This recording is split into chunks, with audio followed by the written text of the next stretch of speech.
the word? What's the word?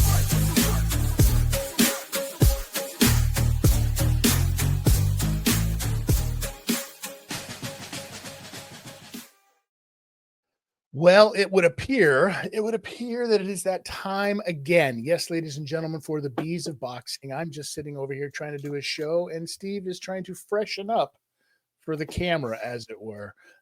Listen, we got a lot of stuff to get into, Steve. I mean, it looks like there's TV deals going around for everybody. Everybody's getting a deal. It's like Oprah's handing these things out. I mean, we've got Boxer has a deal. We've got Zuffa has a deal, and we're going to get into that. We're going to talk a little bit about what this Zuffa Boxing League, remember that word, league, really is, and how this Paramount deal can be explained, as I like to say, Zuffa Boxing for dummies, because that's us, not you guys. Y'all are very smart, and I want to thank you so much for joining us here each and every time we do this on YouTube and also on all of your podcast providers. You can follow me at Notorious TID. You can follow Steve at World Weary Guy 1 over there. And speaking of followers, Steve, I want to get into this very quickly and see what you think about this, because our friend, my friend, your friend, Laz, not the first, not the second, but the third. That's right. It was such a good name that his grandfather decided to pass it down, and his father decided to pass it down.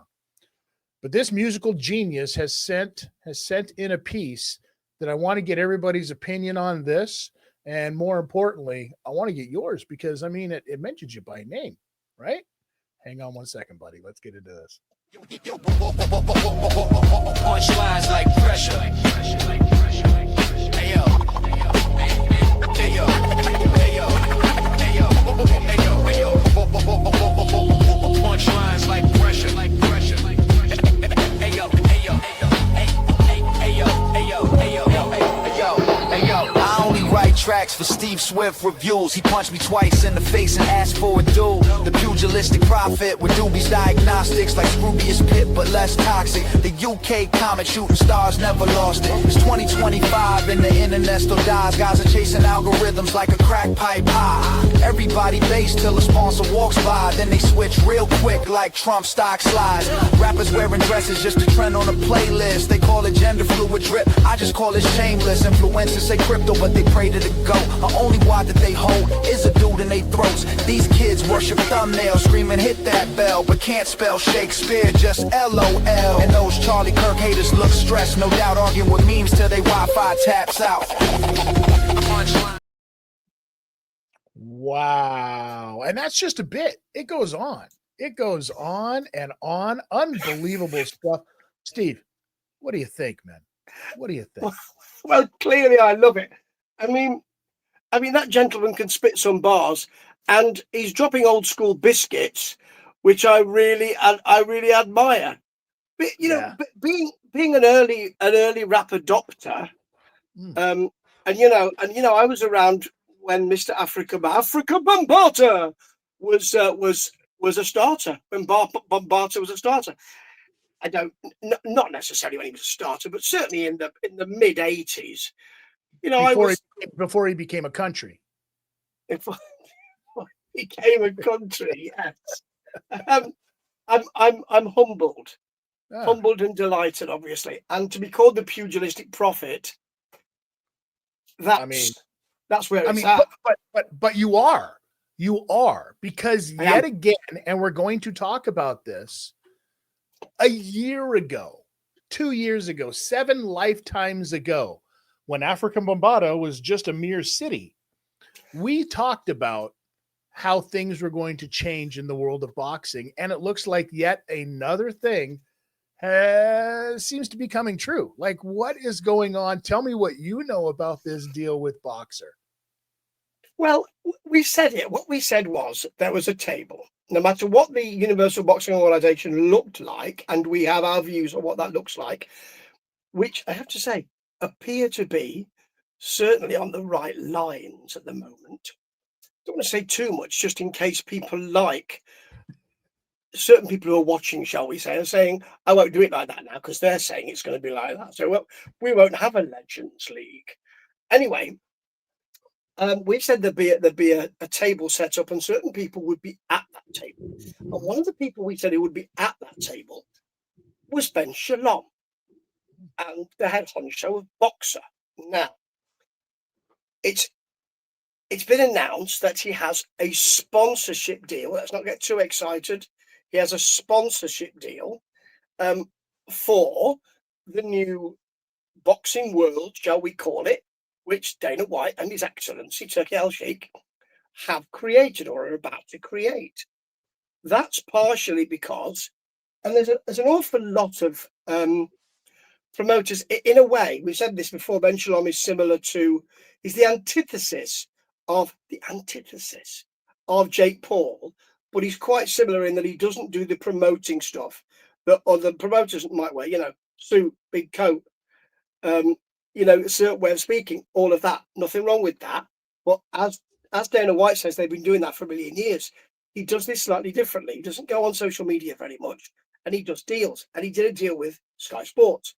And when that was over, people were very keen to say, and I saw a phrase, I'm paraphrasing, but I saw they would dance on his grave was a phrase I saw, because what was said was that all his talent would be getting picked off. That didn't happen.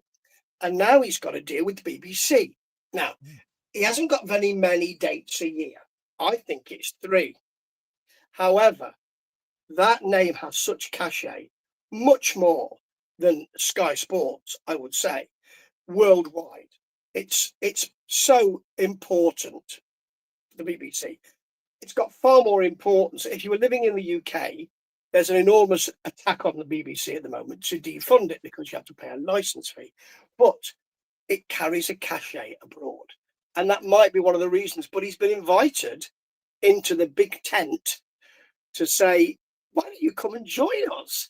And that is what we said would happen. He's at the table, and we said it. Yeah, he absolutely. And it looks like October 25th. It looks like he's going to be doing the first one there.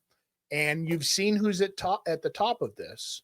He's got Fraser Clark and Jamie TKV.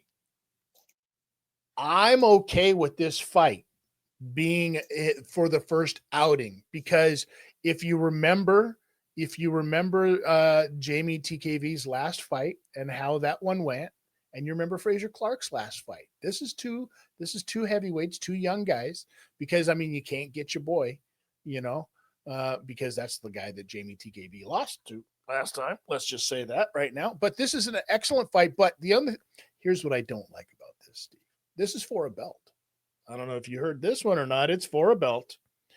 It's for the BBB of C title. That's right. The British Boxing Board of Control British heavyweight title. So because the BBC, it's the BB of C. No, the BBB of C. And that's just too many B's. And even that's more B's than we even talk about here, Steve. Talk about all the B's. Now they've just thrown like 9 more B's into this. Is this the business bullshit of British boxing? Is that what you're saying? I don't. The thing is, in a way, the British Boxing Board of Control has always been an organisation that has kind of stood. It's sort of, it makes its pronouncements, and people say, and it's that sort of thing, but it's not really a major player. It's not sort of involved. But if there's a belt, right, they've now become a sanctioning body. Yeah. So how is that going to play? Having said, now I have to say, you're right about the Fraser Clark and the TKV fight. I saw an article in which Fraser Clark, I think it was, said no overturned tables, none of that stuff, just dedication. That's the right thing to say when you are starting on the BBC. Yes. With a bowler hat and a rolled up umbrella, don't you know? Hip, hip. I'm excited just to see how this whole thing looks when it airs. I'm excited about that because, listen, more promotions means more boxing. And I want to get into this very quickly because this is going to take up a bit of our time when we talk about more promotions. Is there a difference between a promotion and a league to you? Well, I know why you're saying this because Dana White has said I'm not working with those promoters because they can go and do what they do. They've been doing it for a million years, as I said Sure. earlier. But a league does look like a promotion when you have two people up top saying, I will decide who fights who. Even though we have a league, we'll decide what the rules are. So it's like AI, isn't it? Well, AI can become sentient, but actually you need to program it first. So I'm going to be needing to put lots of zeros and ones in there to do it. So you will need someone to start that until it runs away. Have you seen War of the Worlds? Oh my God. So anyway, Not the new one. Don't do the new one. listen, it was made during lockdown and it was just held on to for ages. That's why it looks like it does. It should have been left in frickin' lockdown. That's what it should have been. However, Megan 2.0, I can heartily endorse. That shit is smart. So anyway, I do believe it looks like a promotion. Now, I think that I can't remember whether it was Dana White. I think it was a report on the financial call. What are these financial calls? I don't get any of these financial calls. Do you? Nobody says, stay on the line. I've got Vince McMahon for you. No one ever calls me. I mean, and I've got money, a load of money. But no one ever. Yeah, I don't have any. That's where we're anyway. different. You're more likely to get a call than me because you can leverage that shit, whereas I can't. Anyway, I think it might have been the report for the financial call in which they said 12 events. But they also said, correct me if I'm wrong, if I misread this. They said, but we'll still be doing those big events. You know, like the Canelo and Crawford event. Mm-hmm. Well, if you're going to do those, as I said on my podcast recently, you're going to need to work with promoters because when you say, hey, open for business, guys, all those big boxers are not going to say, see you, Eddie, see you, Frank, see you, Oscar, I'm off to TKO. They're not going to do that. And that is why we have seen something happening around other promoters recently. That's right. Yeah, we absolutely have. And here's the question, because it's come out, it's a little bit more, what it means to be a boxing league as opposed to a promotion, right? Because there's every boxer has a promotion. There's Golden Boy promotions. There's Mayweather, the Money Team promotions. All of these guys have their own things. But as far as like a league kind of goes, this has been tried before. If you think about it, PBC essentially was what they were trying to do by bringing all of these guys together to try to do it. And they were going to get these TV deals and they were going to do all of this great stuff. And PBC got sued. And they got sued because of the Ali Act, right? If I remember correctly. Correct me if I'm wrong here because, brain trauma.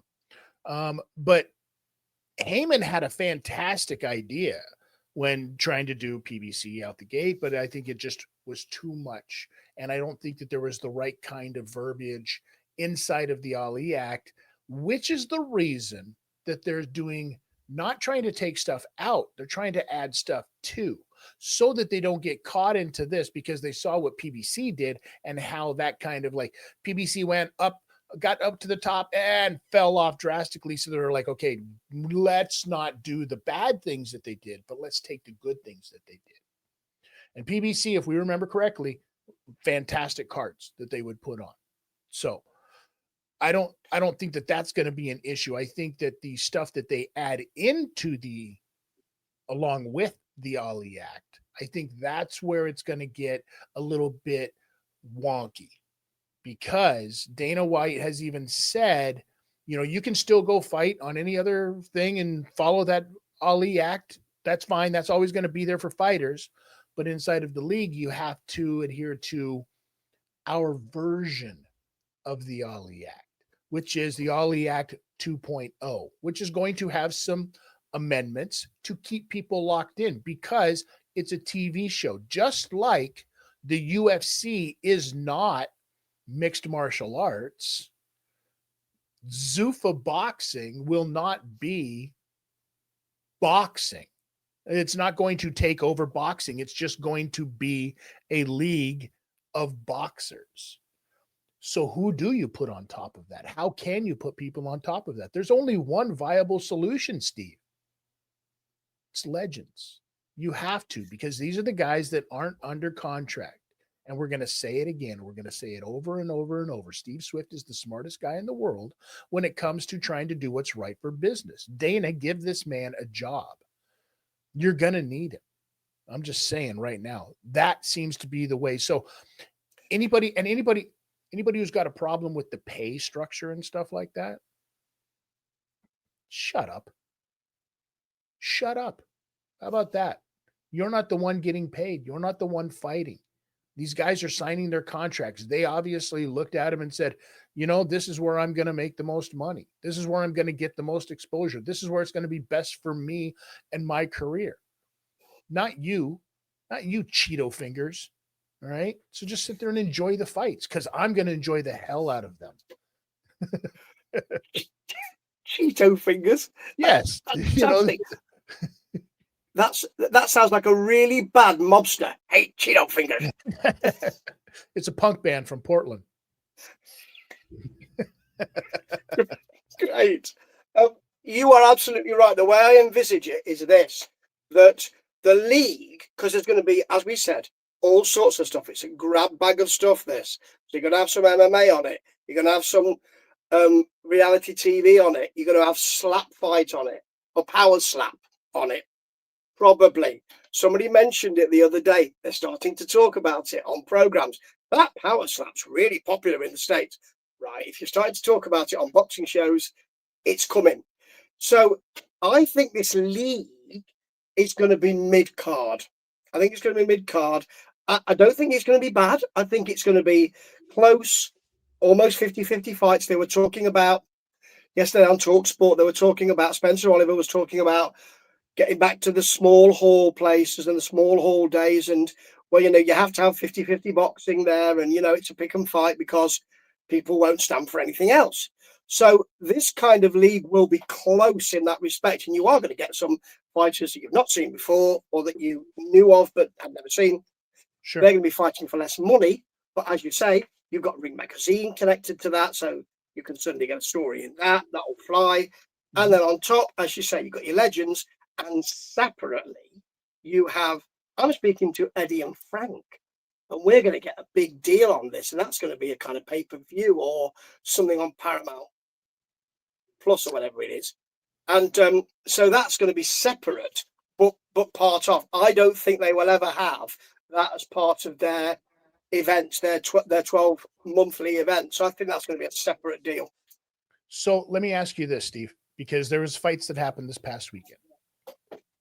Very good fight, as a matter of fact. I think I messaged you after it saying this is probably one of the best round sixes I've seen in boxing in a long time. I'm talking about Nathaniel Collins and Cristobal Lorente. In a fight that was as good as it was, nobody knows who the hell these guys are. This is a perfect example of the type of fights that you could get inside of a league, inside of a Zuffa Boxing league like that, because you're going to get great fights. I know, and Dana said it himself. I'm paraphrasing what Dana said when he said, when you tune in on a Saturday night, you're at home or wherever you are, you tune in and you know that the UFC fights are on, you know that you're going to get good fights. Not every fight, but you're going to get good fights. You're going to get your value. Well, that's to be decided. But you're going to get good, entertaining fights. I believe that that's going to be the case because as a business model, you don't want to set out there to fail. You don't want to set out there to be like, I'm just washing money and we're going to expose boxing and do Foxy boxing and blah, blah, blah. And we're only doing this so that Jake Paul looks even more silly. No, they're doing this because they need another place for His Excellency to get rid of some money. first and foremost. But they're going to want to have to make money at this. So they're going to have to put on good, compelling fights. And at some point, they're going to have to bring in some good, compelling names to attach to the not quite yet names to build those names up. I think a guy like a Keith Thurman is perfect for this, even though that he's fighting for a title. And he says the only reason that he's, been out so long is because of an injury and hasn't lost a step. But I don't think he understands how clocks work and time works. I think that the Legends thing is perfect because I think that a Terrence Crawford is perfect for that. And I want to get into that subject in a second. I think that, your good friend, the only guy I think that you're even closer with than Carl Froch, your buddy Paulie Malignaggi, has actually had to take a bare knuckle fight coming up. You know what I mean? He would be an ideal person to have in a league like that. Although I feel like he's probably shit talked the hell out of it up to this point, so he'd have to do some backpedaling. I don't know. I don't really listen to Paulie's stuff that much because, it's Paulie Malignaggi. But I think that these are the kind of guys that come with name value that could add some kind of like cachet out the gate when trying to build this league up. What do you think? Yes, I agree. And let me just throw something in here. Please. All of the prevarication for the nation, the culmination, all of that with the, and I know you're gonna throw something in here. Either Tyson Fury versus Alexander Usyk, but not that. Well, it could be that, or Tyson Fury versus AJ. Is all of that? Let's just take the Tyson Fury versus AJ, if you think that's going to happen. AJ, again, what they've done again is they've muddied the waters by saying, well, he can't go to Ghana, but he could go to Lagos, Nigeria, because the Emir Khan card did really well there, and it was really well done. And we've heard, I've heard nothing about it. A lot of people came back to me on my podcast and said, you must be looking in the wrong places. Must be. I must be. I'm only looking at boxing news most of the day, but I've heard nothing about it, but apparently it went very well. So what they're saying is we can have a rumble in the jungle too. You can't. No. But if they are saying this and they are throwing another one in, so now he's got Tony Yoka, Tyson Fury, Andre Ward, Jake Paul. Who else has he got? Martin Bacoli is being mentioned now. So if he's got all of that, and they're actually are, and we're talking about 10 people, are they just doing this so that they can say he's got the one last fight, and it will be for that organization, and it will be against Tyson Fury, and it will be their first Legends match? I think you're absolutely right with that one. I don't see it. And I think that the reason that they're throwing all of those other names out there is because there is no other option. And so you throw all of those names out there to make it look, right? You're trying to glaze him, trying to fluff him up a little bit, trying to make it look like he's more important and more wanted in a fight than it really is. Because the names that you didn't mention are the guys other than AJ that he should be fighting, like a Moses Saitama. Like a young guy like that, right? I think those are the types of guys, and you're not going to get those fights because there's not enough juice in there. There's not enough money in that. So that's why the only fight that makes sense for those two guys, and it's a perfect spot to have it happen, because there's no belts on the line, and you've got this thing on Paramount Plus. I mean, you need to have, and here's the thing that Dana knows. He understands the value of a Conor McGregor in the mixed martial arts. He understands the value of having that guy on contract, whether he's fighting or not, because when it comes time to negotiating for a deal or a TV, you need to have that. We have him for 2 fights, and you'd like to have those 2 fights on there, right? Absolutely. Well, Paramount Plus, would be over the moon if they could have AJ and Fury, old shithouse himself, right? I think that's the money. It is. I'm asking you as well because I want to keep hold of this. I don't want to lose it because it's such a neat idea of mine. Do you have, for instance, could you have, and I know I'm suggesting all sorts of things because it's open-ended, but could you have a Moses Saitama series, the British tour, but have it there and have a winner stays on situation. So Moses Ataumba, is he going to lose this week to David Adelaide? Is he going to lose next month to Martin Broccoli? Is he going to lose to Joshua Buatsi? Is he going to stay on? And who will he fight eventually?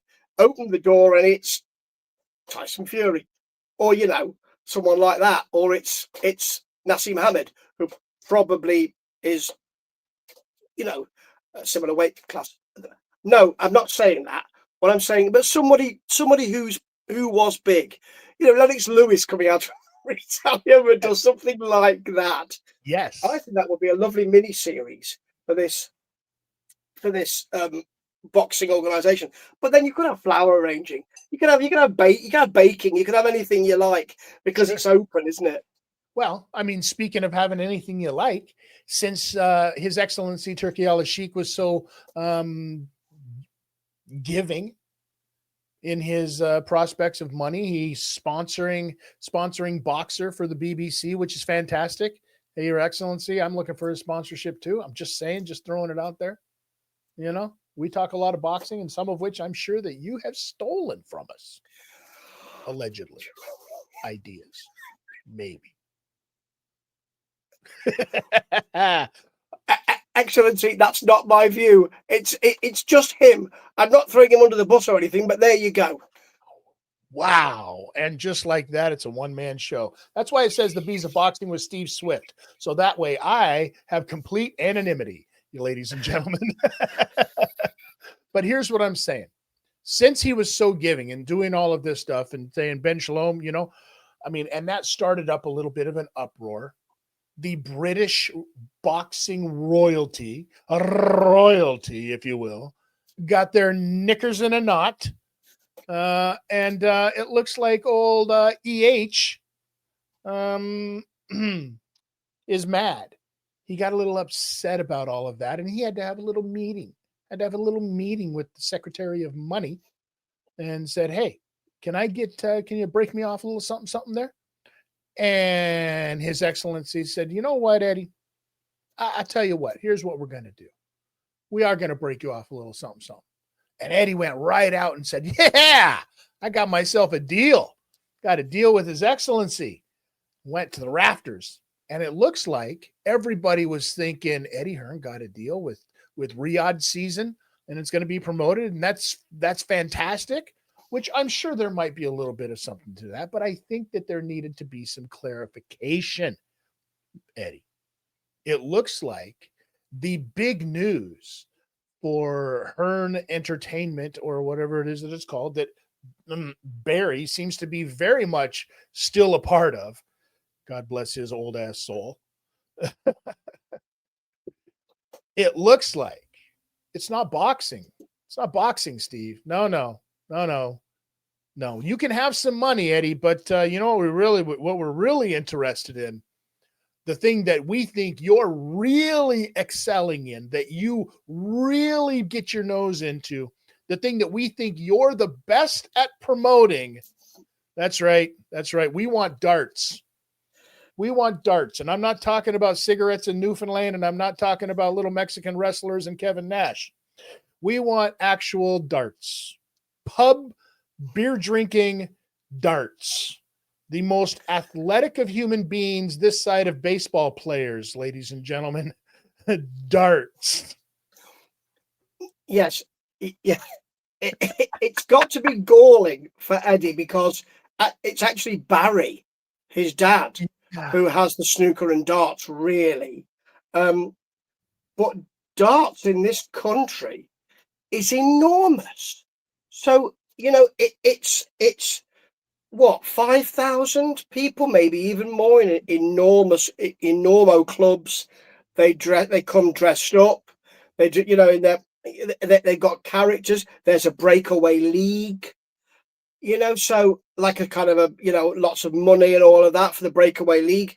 They've got a young, fairly local to us, dart player, Luke Littler, who is young and now, and a champion. And he doesn't have very much charisma, but he's very nice. and people love it. And there's lots of beer bought, and there's lots of shouting, and it's quite a cauldron. So it would be a good, if you turn the lights up a bit and put some lasers in, it would be quite a good night. A bit like Power Slam. I think you combine both. I think you combined the violence with the darts, and maybe it's something that you have to be able to dodge darts, and maybe you're throwing darts not at a board but a painted on board on somebody's back or somebody's chest, or you have them fight for a minute, and then in between rounds they have 30 seconds where they just, as soon as they get back to their corner, they can throw darts at each other from across, because really this is what we're doing. We're throwing little tiny at one another, right? Yeah. Or have feel like a giant. Or have a dart on a stick match, so that the first person to scale in their 30 seconds or a minute, while between legs, get up there and throw the darts at each other. Or you combine the two, because if Barry's already got snooker as well, throwing darts at the person while they're trying to take their snooker shots. I mean, that's the best of both worlds. And if you foul, you take a snooker cue either to the back or to the twig and berries area. Nice, like a lever. Basically, yeah. I mean, I think it really works. It's better than Power Slap. Well, I mean, anything really is right now. That is absolutely, 100%. Every time I see a clip coming up, I'm like, you people are savages. You're absolute savages. Would it surprise you to know that I watch it avidly? Not at all. Not at all, because I think that you watch everything that is violent. I think that all of this is a giant facade, and you are actually a savage who dresses up as your local vigilante and just rides around on the tube all day long, not doing anything, just dressed up as a vigilante riding the tube so people notice you. That's what kind of a savage I think you are, Steve Swift. Hoping that there's no trouble so I don't have to run away. That's right, because you'd be the first person. You'd be like dressing up as one of those guardian angel guys, Tony Siwa or whatever, right? And like, help me. I was like, this is just a costume. I don't want to get blood on this. Stolen valor. I paid a lot of money. Stolen valor of vigilantes. Yes. Is that Bernard Getz? No. I just dressed up him as Halloween. Sir, it's June. Yeah, I know. I'm trying to get ahead of the game. You could be right. I can't confirm or deny this because of my impending court case, but you could be right. Now, let's talk about, since we're on the topic of crazy, let's talk about this crazy idea right here. And you and I have kind of mentioned this. And a man has a fight coming up. I'm talking about David Benavidez. And he finally found somebody to fight him, because he's the guy that even Jake Paul has said, I'll fight anybody. I'll fight anybody who's smaller than me. I'll fight Canelo, who's smaller than me. I'll fight Crawford, who's smaller than me. I'm going to fight Gervonta Tank Davis, who's very much smaller than me. I'll fight your 6-year-old cousin, who's going to be smaller than him. But the one person that Jake says he won't fight is David Benavidez. The Mexican monster himself, he will not fight. And he's not the only one. I can understand why Jake Paul wouldn't fight him, because Jake Paul is not even close to that level of fighter.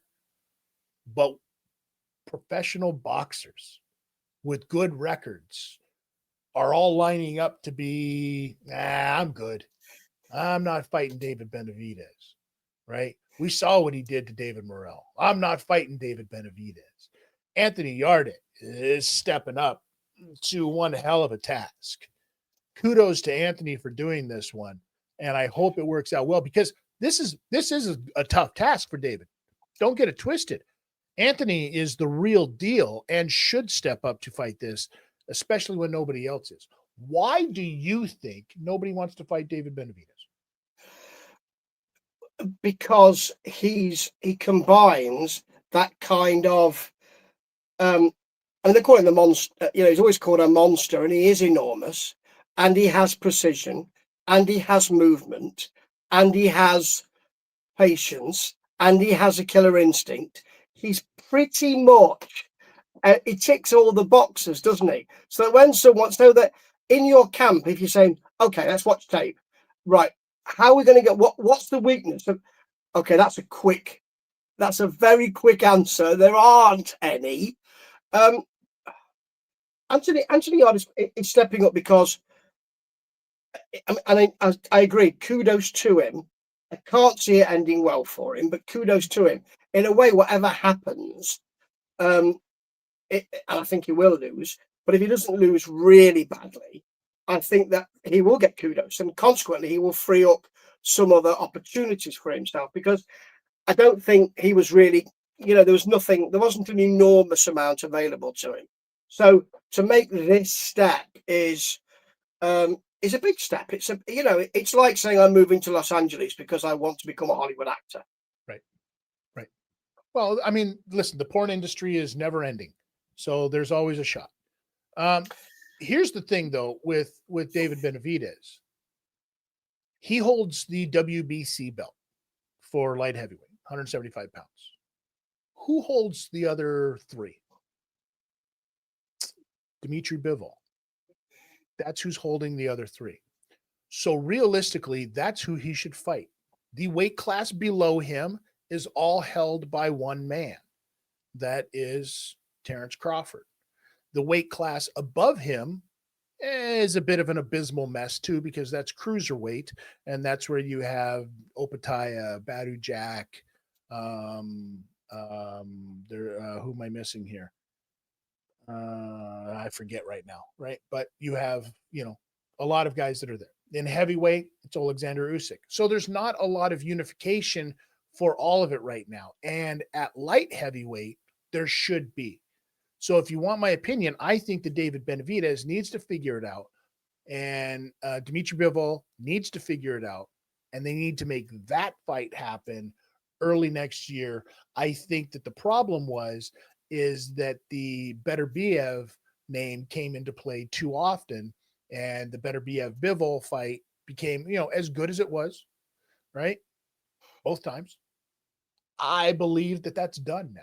Now you got to move on. You had the chance to get that done. You had your opportunities. Now it's done.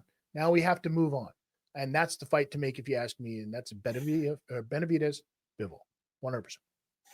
Absolutely, and one of the reasons why the Beterbiev fight was thought about first was because the media did that thing that they're now doing for Benavidez, which was, well, Beterbiev is a monster who is unbeatable. So now they're doing that thing for Benavidez. We'll move on to the next one then. He's unbeatable. Now, both great fighters. Benavidez is silkier. So consequently, he's so tough to beat, Tidster. He's so tough. He's in every area. You think, well, for a big man who can move, all of that and the punch and everything else, and the precision and the choice, it's tough, really tough. And Bivol is the kind of character who will say, "Yeah, come on, let's do this." Yeah, 100%. When you talk about tough fighters and you talk about the best in the world, you absolutely have to talk about Terrence Crawford right now. He did something that, very few people, Dmitry Bivol, one of them, has done, and that's beat Canelo Alvarez. So now you've got his name that could possibly be in that mix for something like that. Here's the problem that I see with it, if I'm being honest with you, is, first of all, Crawford would have to stop aging, first of all, because it looks like his coach in that has said that he wants $100 million for his next fight. Well, no matter what happens in the weight class above you, below you, or the one that you're in, all of your biggest fights are already set up right now. So it's going to be next year before you're fighting. You're going to be 40. I know that doesn't mean a heck of a lot in a lot of other things, but in the world of combat sports, that's huge. So you're going to go down back to 160. Carlos Adames, Arislandi Lara. I don't think there's is those are dangerous fights for Terrence Crawford, but I don't think there's any meat on those bones. The only fight for Terrence Crawford at this point is either Alexander Usyk or David Benavidez. I think those are the ones that you have to make. And the David Benavidez one isn't going to happen anytime soon. And I think that the price tag along with it is only going to be able to be afforded by one person and one person only.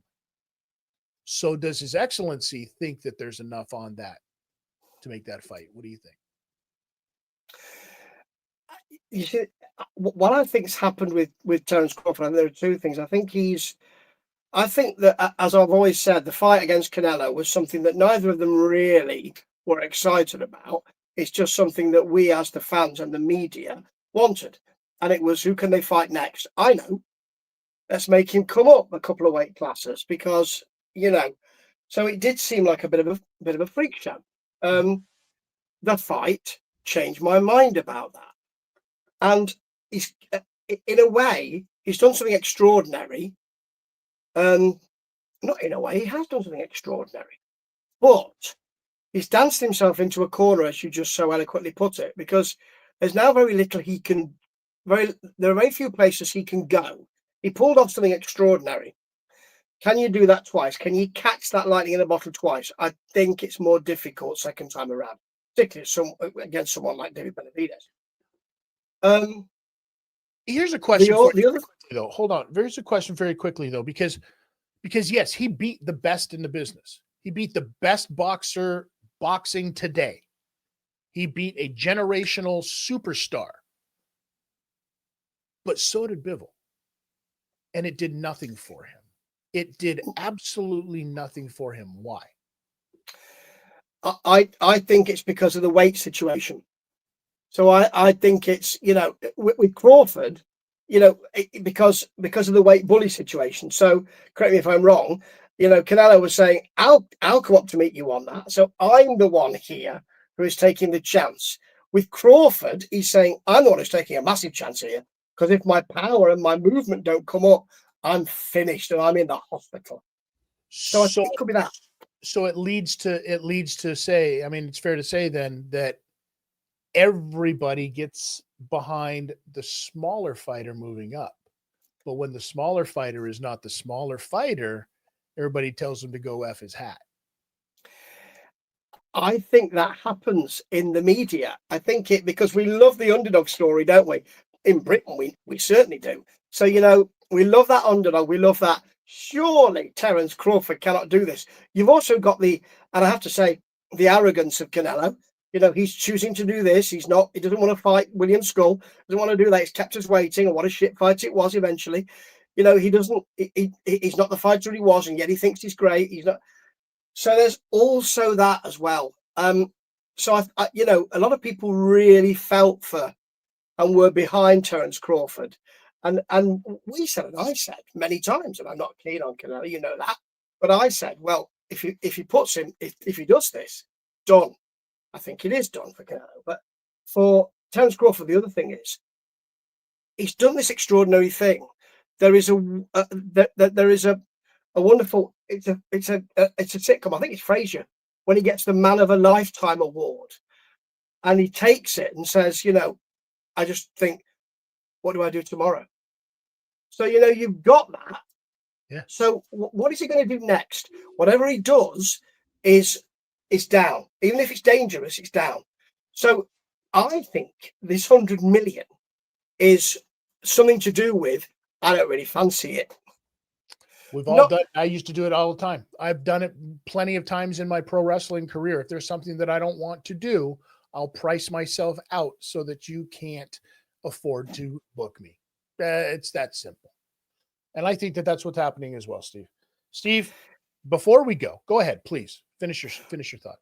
Well, I was just going to say the same thing's kind of happening, although with the more petulance for Gervonta Davis. So, because he was saying even before the Mont Roach fight, I don't want this shit anymore. It's trash. We saw he didn't want it when he was in the ring. And this is him really saying, I don't want it. He's saying he's retiring anyway. He's saying, I don't want it. And I'm pissing all over boxing because I'm going to micturate all over it by taking this fight because I don't really care for boxing anymore. He looks like, to me, it's quite difficult to watch. He looks like someone who's being forced to fight. Now, I don't know if that's the case. I wouldn't say that, but it looks like it. He's looking for an out, or he's looking for that out because he got handled that way. Maybe he sees because he watches boxing, and when you see that happens to somebody who's at the top of their game and somebody comes in and handles them, you know what's coming next. That dude's going to get dusted, right? And he doesn't want to be that guy. So maybe he's doing the thing and saying, he's trying to do the ugly breakup, where if I make it look as bad as possible, it's easier for me to walk away. I think you could be onto something there. Steve, I want to ask you, because it is Halloween season and you do music reviews, who's the best metal band in horror movies? Is it Armored Saint? Or could it be my friend, your friend, everybody's friend, Fast Eddie Clark and Fastway? What you got? It's got to be Fastway because I've got a history with Fastway. By the time of that Trick or Treat, isn't it? I was kind of, because the first album was extraordinary and then Waiting for the Roar wasn't so good. I'd pitch another name in, and it's lovely, lovely, lovely granddad Alice Cooper, because of his great performance in a terrible movie. What is it? It's the John Carpenter one with Donald Pleasance. What's that one called? With Alice Cooper? Oh, geez. Yeah, with Alice Cooper. He plays a. It's about the devil coming. I went to see it at the cinema because it's Alice Cooper and Donald Pleasance, who I dearly love, and John Carpenter. And you know what? It's crap. And at the time I was disappointed. So I went, I do this all the time. I thought I must give it another chance. But, British, play the game.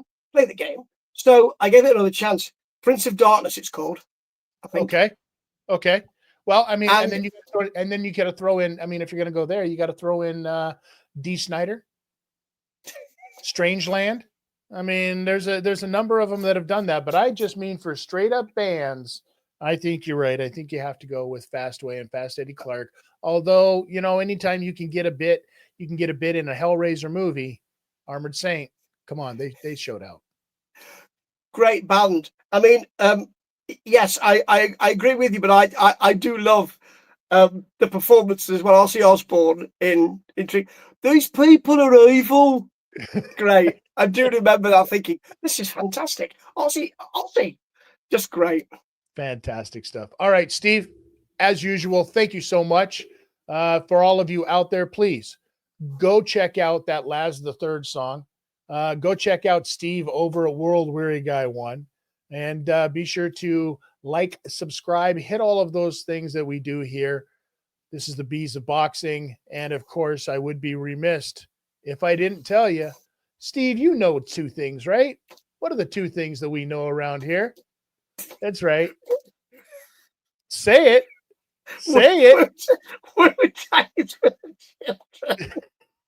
Oh, he almost got through it, ladies and gentlemen. But that's right. Wu-Tang is for the children. Tuck your chin, please.